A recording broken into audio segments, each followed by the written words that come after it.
Hello everyone, welcome to the classes of Free Path IAS presented by Shadow Broadcasting. മുന്നേയുള്ള വീഡിയോയിൽ നമ്മൾ already നാറ്റോയെ കുറിച്ച് discuss ചെയ്തിരുന്നു അല്ലേ? NATO എന്താണെന്ന് ഡിസ്കസ് ചെയ്തിരുന്നു. നാറ്റോയെ ഒപ്പം നമ്മൾ പറഞ്ഞൊരു മിലിറ്ററി അലയൻസ് ആയിരുന്നു വാർസോ പാക്ട്. ഓക്കെ, നമ്മൾ ഇന്ന് അതിനെക്കുറിച്ച് ഡിസ്കസ് ചെയ്യുകയാണ്. Okay, then what is NATO? നമ്മൾ ഓൾറെഡി പറഞ്ഞതാണ്. Still NATO north Atlantic treaty organisation.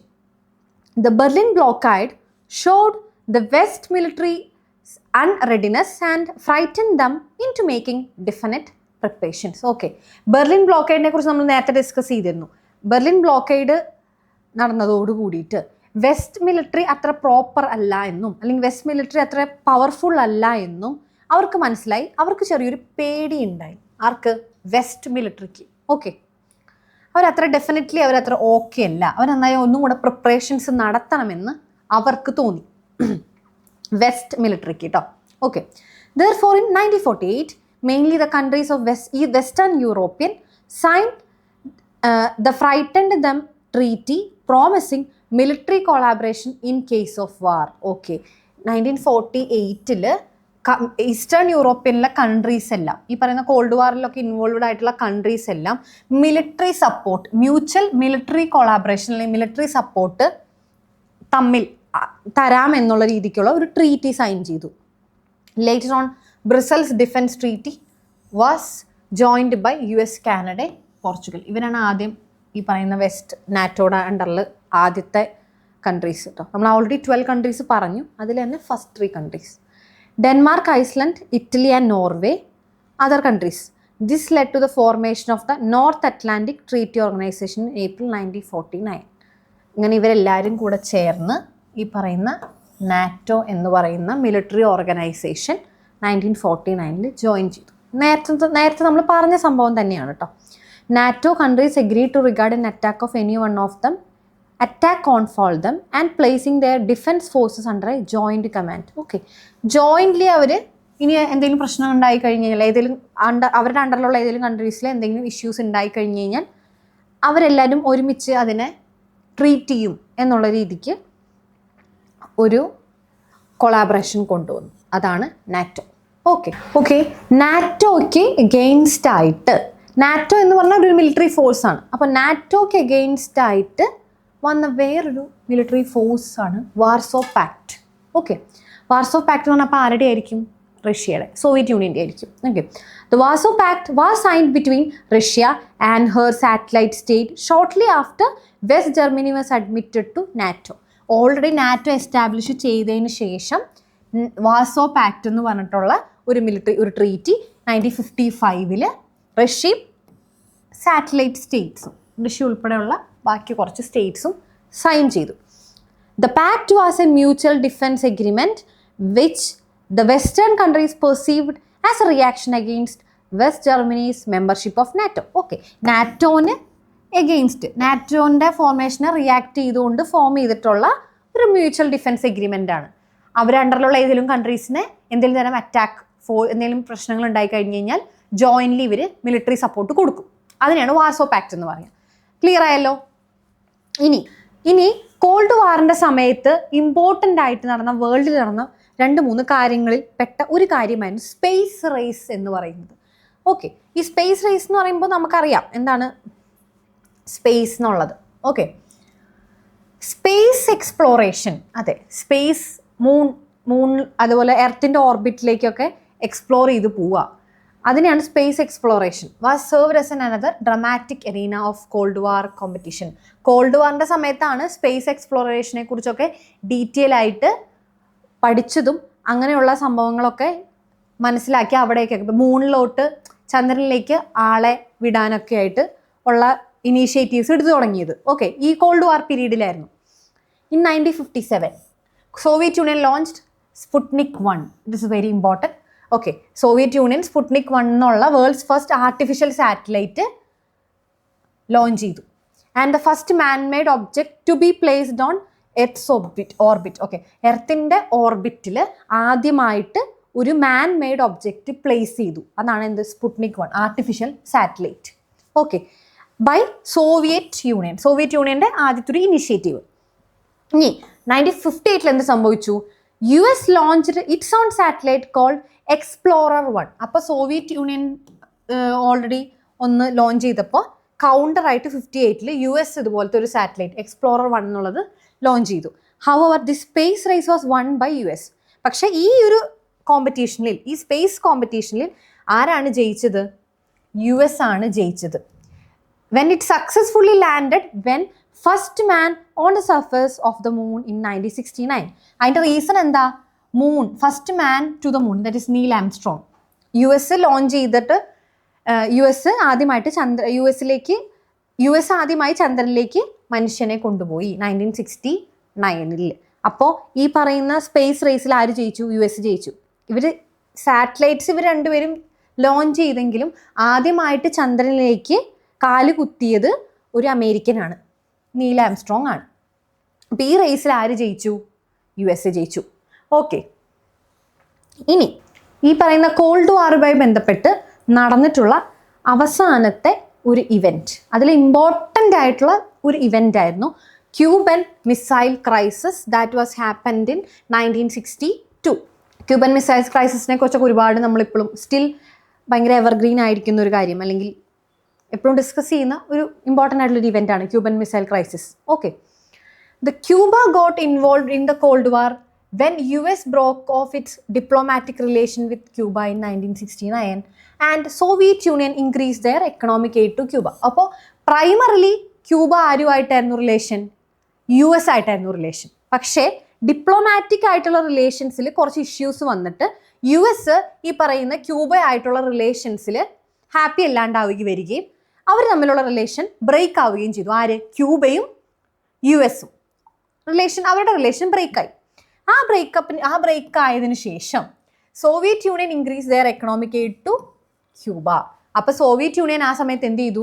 അവരുടെ എക്കണോമിക് എയ്ഡ്, അവർ എക്കണോമിക് സപ്പോർട്ട്, സാമ്പത്തികമായിട്ടുള്ള സപ്പോർട്ട് ആർക്ക് കൊടുത്തു? ക്യൂബയ്ക്ക് കൊടുത്തു. ക്യൂബ ഓൾറെഡി ഒറ്റപ്പെട്ട് നിൽക്കുവാണല്ലോ, കാരണം ഓൾറെഡി US അവരുമായിട്ട് റിലേഷൻഷിപ്പ് ബ്രേക്ക് ചെയ്തല്ലോ. അപ്പോൾ സോവിയറ്റ് യൂണിയൻ ക്യൂബയെ എക്കണോമിക്കലി ഹെൽപ്പ് ചെയ്തു. Okay, in 1961 the USA planned Bay of Pigs invasion of Cuba, intending to overthrow the head of Cuban state, that is Fidel Castro, who was backed by the Soviet Union.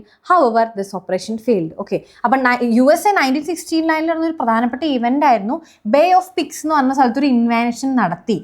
ആരെ? Already ക്യൂബയുടെ ഹെഡായിരുന്ന ആളായിരുന്നു Fidel Castro. അപ്പോൾ ഇദ്ദേഹം already Soviet യൂണിയന് supportive ആയിട്ടുള്ള ഒരു ലീഡറാണ്. അപ്പോൾ ഒരു ഇൻവാൻഷനിലൂടെ ക്യൂബൻ സ്റ്റേറ്റ് ഹെഡ്, അതായത് ഫിഡൽ കാസ്ട്രോനെ അമേരിക്ക അവിടെ നിന്ന് മാറ്റാൻ, ആ ഹെഡ് ഓഫ് ദ സ്റ്റേറ്റ് ഹെഡിനെ അദ്ദേഹത്തിൻ്റെ ആ സ്ഥാനത്ത് നിന്ന് മാറ്റാൻ വേണ്ടി ഒരു ഇൻവാൻഷൻ പ്ലാൻ ചെയ്തു. ബേ ഓഫ് പിഗ്സ് ഇൻവാൻഷൻ, ഒരു കോസ്റ്റൽ ഏരിയയാണ്, ആ ഏരിയയിൽ ഒരു ഇൻവാൻഷൻ പ്ലാൻ ചെയ്തു. Who was backed by Soviet Union. However this operation fail. Okay, അപ്പോൾ ഫിഡൽ കാസ്ട്രോ ആർക്കും സപ്പോർട്ടായിരുന്നു? USSRന് സപ്പോർട്ടായിരുന്നു. അപ്പോൾ USSR ഇങ്ങനെ ഒരു ഇൻവെൻഷൻ USA പ്ലാൻ ചെയ്യുന്നുണ്ട് എന്ന് അറിഞ്ഞപ്പോൾ ഈ പ്ലാൻ ഈ പ്ലാൻ നടക്കാതിരിക്കാനുള്ള കാര്യങ്ങൾ ചെയ്തു. അങ്ങനെ ഈ USAയുടെ ഈ പ്ലാൻ, ഈ ക്യൂബൻ സ്റ്റേറ്റ് ഹെഡ് ഫിഡൽ കാസ്ട്രോനെ അദ്ദേഹത്തിൻ്റെ സ്ഥാനത്ത് നിന്ന് റിമൂവ് ചെയ്യാനുള്ള ആ പ്ലാൻ ഫെയിലായി. എങ്ങനെ? USSRൻ്റെ ഇടപെടൽ, USSRൻ്റെ ഹെൽപ്പോട് കൂടിയിട്ട് ആ ഒരു പ്ലാൻ നടന്നില്ല. USSR ഫിഡൽ കാസ്ട്രോനെ ഹെൽപ്പ് ചെയ്തു. അങ്ങനെ USA ആ മിഷനിൽ നിന്ന് പിൻവാങ്ങി, അല്ലെങ്കിൽ അവരതിൽ തോറ്റു. Fidel Castro then appealed to the Soviet Union for military help, to which Soviet Union decided to set up a nuclear missile launchers in Cuba aimed at USA. Okay, അപ്പോൾ ഈ പറയുന്ന ക്യൂബയുടെ പൊസിഷൻ എന്ന് പറഞ്ഞു കഴിഞ്ഞാൽ ക്യൂബ ഒരു island അങ്ങനത്തേക്കുള്ളൊരു രാജ്യമാണ്. Okay, അപ്പോൾ Cuba already USAയുടെ അടുത്ത് നിൽക്കുന്ന ഒരു രാജ്യമാണ്. അപ്പോൾ ഫിഡൽ കാസ്ട്രോ ആരെ അപ്പീൽ ചെയ്തു? സോവിയറ്റ് യൂണിയൻ്റെ അടുത്തേക്ക് പോയി. എന്നിട്ട് മിലിറ്ററി ഹെൽപ്പ് ചോദിച്ചു, മിലിറ്ററി സപ്പോർട്ട് ചോദിച്ചു. To which Soviet Union decided to set up a nuclear missile launchers. ഒരു ന്യൂക്ലിയർ മിസൈൽ ലോഞ്ച് ചെയ്യാനായിട്ട് ക്യൂബയെ തെരഞ്ഞെടുത്തു. ആര്? USSR തെരഞ്ഞെടുത്തു. ഓൾറെഡി ഫിഡൽ കാസ്ട്രോ അവരെ സോവിയറ്റ് യൂണിയൻ്റെ ഹെൽപ്പ് ചോദിച്ചല്ലോ, മിലിറ്ററി ഹെൽപ്പ് ചോദിച്ചല്ലോ. അപ്പോൾ ആ മിലിറ്ററി ഹെൽപ്പിൻ്റെ കൂടെ ഒരു ന്യൂക്ലിയർ മിഷൻ ലോഞ്ച് ചെയ്യാൻ ക്യൂബയിൽ വെച്ച് ക്യൂബ ഒരു ന്യൂക്ലിയർ മിസൈൽ ലോഞ്ച് ചെയ്യാൻ പറ്റിയ ഒരു ഏരിയ ആണെന്ന് USSRന് മനസ്സിലായി. അപ്പം അതൊരു മിസൈലൊക്കെ ലോഞ്ച് ചെയ്യാൻ പറ്റുന്ന ഒരു ഏരിയ ആക്കി ആരെടുത്തു? USSR എടുത്തു, സോവിയറ്റ് യൂണിയൻ എടുത്തു. അപ്പോൾ അതൊരു അമേരിക്കയോട് അടുത്ത് നിൽക്കുന്ന ഒരു രാജ്യമായതുകൊണ്ട് തന്നെ അവിടെ നിന്ന് എന്തെങ്കിലും ഒരു വാർ പോലുള്ള എന്തെങ്കിലും ഒരു സംഭവങ്ങൾ ഉണ്ടായാൽ തന്നെ മിസൈലൊക്കെ ലോഞ്ച് ചെയ്യാൻ, മിസൈലൊക്കെ അമേരിക്കയ്ക്കെതിരെ മിസൈലൊക്കെ ലോഞ്ച് ചെയ്യാൻ, മിസൈൽ യൂസ് ചെയ്യാനായിട്ട് പറ്റിയ ഒരു സ്ഥലമായിരുന്നു ക്യൂബ. അപ്പോൾ അതിനുവേണ്ടി ന്യൂക്ലിയർ മിസൈൽ ലോഞ്ചേഴ്സൊക്കെ ക്യൂബയിൽ വെക്കാമെന്ന് സോവിയറ്റ് യൂണിയൻ തീരുമാനിച്ചു. Okay, Cuban missile crisis brought 2 super powers on the brink of nuclear war. Okay, അപ്പോൾ ഈ ക്യൂബയിലെ ഈ ഒരു ഇഷ്യൂ വന്നോടുകൂടിയിട്ട്, അതായത് സോവിയറ്റ് യൂണിയൻ ഇവിടെ ഒരു ന്യൂക്ലിയർ മിസൈൽ ലോഞ്ചർ സ്ഥാപിക്കാമെന്ന് തീരുമാനിച്ചപ്പോൾ മുതൽ ഈ 2 സൂപ്പർ പവേഴ്സും തമ്മിലുള്ള വാർ കുറച്ചും കൂടെ പ്രശ്നം അല്ലെങ്കിൽ ഭയങ്കര അഡ്വേഴ്സായി.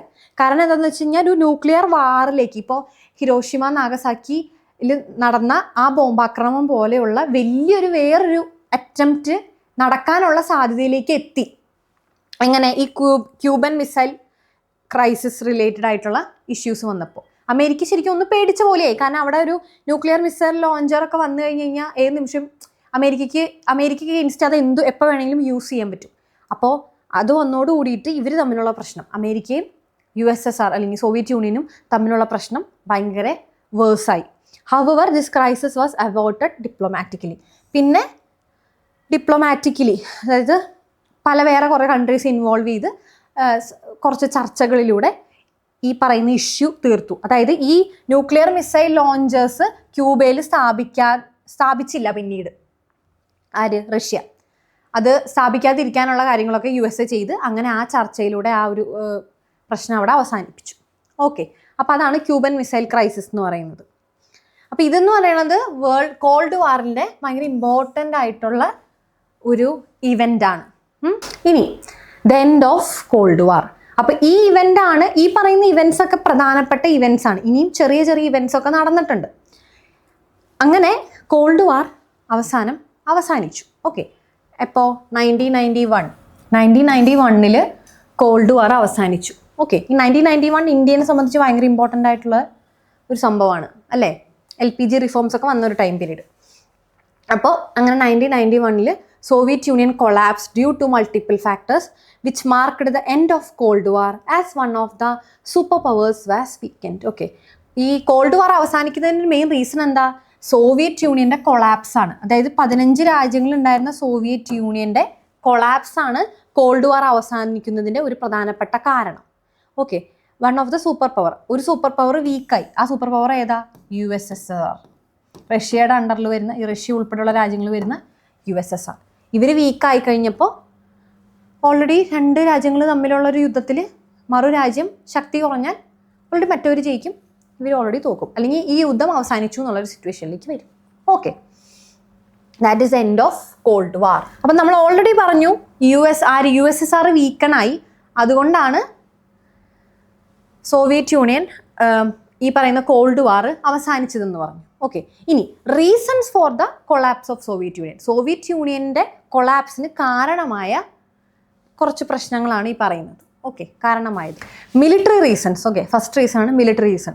The space race and arms race drained a considerable portion of Soviet Union's resources for military needs. Okay, already space റേസും ആംസ് റേസും ഒക്കെ നടത്തി, കുറേ മിലിറ്ററി ആയിട്ട് കുറേ സ്പെൻഡ് ചെയ്തു. അതുപോലെ തന്നെ സ്പേസ് റേസ് നടത്തി. അപ്പം അങ്ങനെ കുറേ പൈസ അവരുടെ ഉണ്ടായിരുന്ന ഒരു better portion of their wealth drain ആയിപ്പോയി. എങ്ങനെ?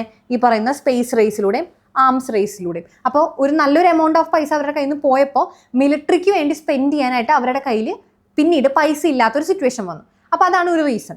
ഇനി policies of Mikhail Gorbachev. Okay, ഇതെന്ന് പറയുന്നത് kick start to Soviet economy. Okay, ഗോർബച്ചേവിൻ്റെ 2 പോളിസീസ്, ഗ്ലാസ് നോസ്റ്റ് അതുപോലെ പെരിസ്ട്രോയിക്ക. ഈ 2 പോളിസീസ് എന്ന് പറഞ്ഞാൽ എന്തായാലും ഓപ്പൺനെസ്സും റീസ്ട്രക്ചറിങ്ങും. ഓക്കെ, ഈ രണ്ട് പോളിസീസ് ഈ മിഖായേൽ ഗോർബച്ചേവ് അവിടെ ഇൻട്രൊഡ്യൂസ് ചെയ്തപ്പോൾ മുതൽ ഓൾറെഡി കമ്മ്യൂണിസ്റ്റ് സ്റ്റേറ്റിൻ്റെ എന്തായിരുന്നു? മാർക്കറ്റ് ഗവൺമെൻറ് കൺട്രോളിലായിരുന്നു, മാർക്കറ്റ് ഓപ്പൺ അല്ലായിരുന്നു. പക്ഷേ ഈ 2 പോളിസീസും എന്തിനായിരുന്നു? മാർക്കറ്റ് ഓപ്പൺ ചെയ്യാനുള്ള പോളിസീസ് ആയിരുന്നു.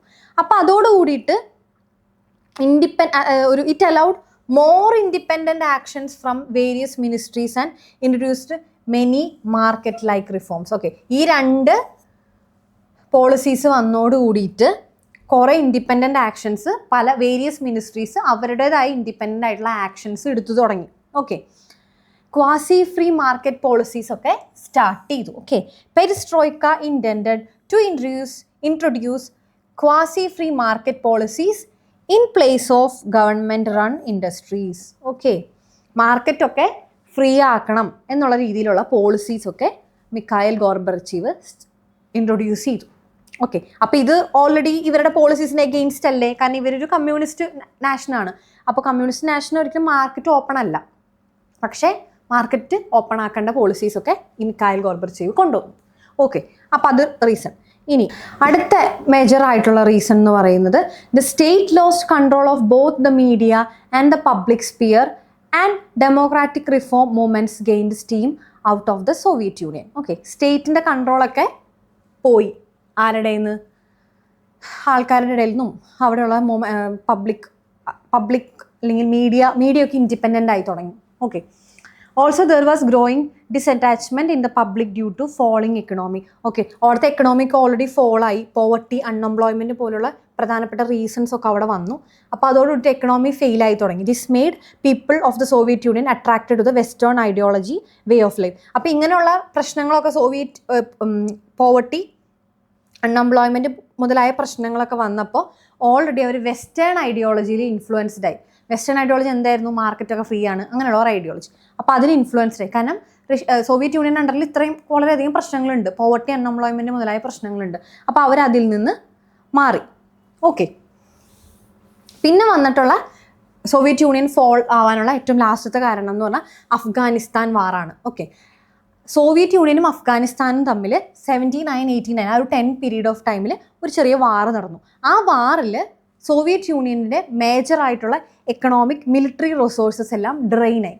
ഓക്കെ, എക്കണോമിക് ആയിട്ടുള്ള എയ്ഡുകൾ വളരെയധികം കുറഞ്ഞു, പൈസ ഒട്ടും കിട്ടാത്തൊരു സിറ്റുവേഷനായി. ഒപ്പം തന്നെ military resources of Soviet Union military capacity വളരെയധികം ഡ്രെയിനായി. അങ്ങനെ അതോടുകൂടിയിട്ട് ഈ പറയുന്ന സോവിയറ്റ് യൂണിയൻ, അഫ്ഗാനിസ്ഥാൻ വാറോടുകൂടി Soviet Union completely break down ആയി. USSR എന്ന് പറയുന്നത് കംപ്ലീറ്റ്ലി ബ്രേക്ക് ഡൗൺ ആയി. Okay, coming to the conclusion, the end of Cold War marked the victory of US and the bipolar world order turned into unipolar. Okay, called war US ആണ് called വാറിൽ ജയിച്ചേ എന്ന് ഒരു unofficial പ്രഖ്യാപനം. Okay, അതുപോലെ bipolar world ആയിരുന്നു. US-ഉം USSR രണ്ട് ശക്തികളുണ്ടായിരുന്നു. അതിൽ നിന്ന് മാറി യൂണിപോളാർ ആയിട്ടുള്ള ഒരു വേൾഡിലോട്ട് വന്നു.